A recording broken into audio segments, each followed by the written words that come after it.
What is up, guys? This is Flapdorks here, and I'm here to bring you guys some of review on the Rise of the Tomb Raider. I already beat the story. It took me about 23 hours. This is another side mission kind of way, something about the witch.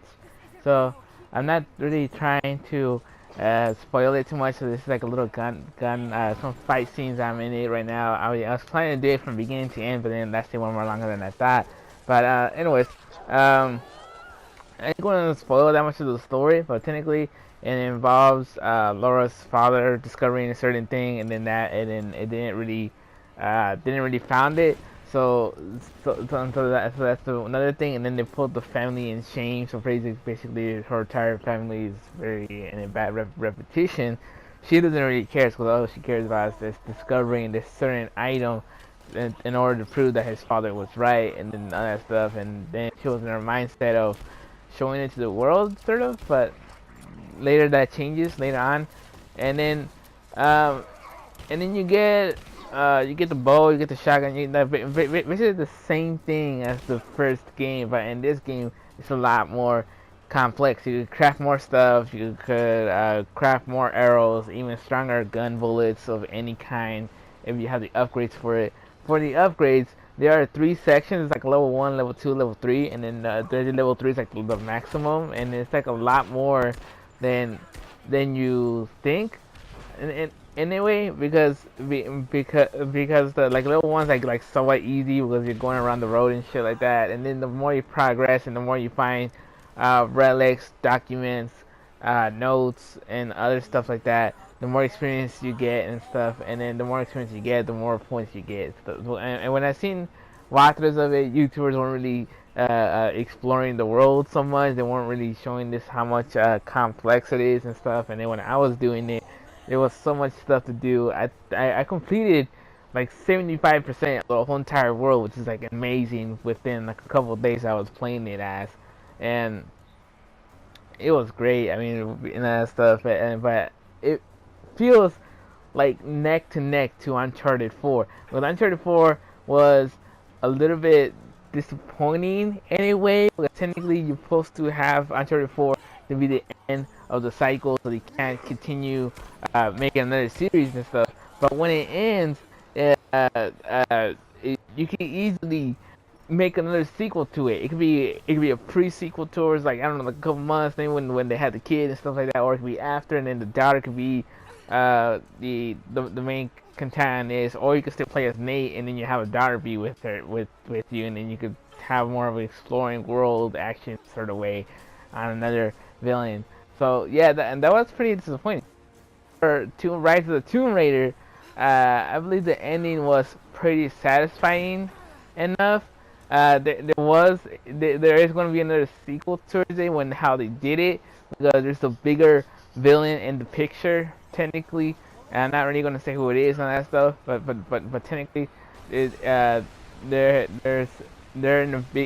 bigger villain in the series compared to the standard one.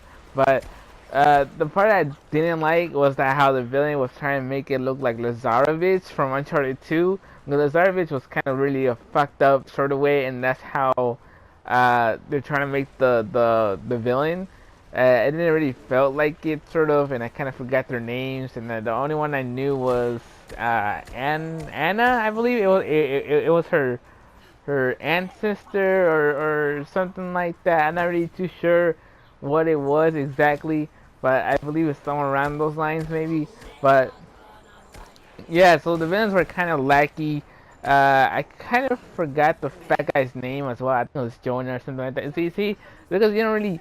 I mean, that's the worst part about Tomb Raider, because you don't really feel this connections with these characters as much as you want to. So it's pretty much like oh, it's Laura, so it's gonna be Laura and stuff like that. And you have all these documents and shit just to fill in lore, like some more character development in between these things. And then you got this other dude that's well, I'm not gonna say who he is, but this other dude that's in the story as well. He shows up in a couple times, you know that.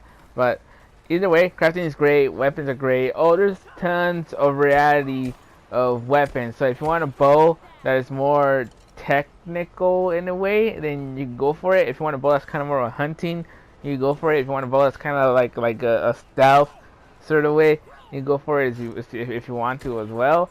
I kind of went with the bow that was kind of like a hunting, killing sort of way. It helps me out a lot, technically, but it was kind of more my style. And then for the assault rifles, it really lacked on full auto.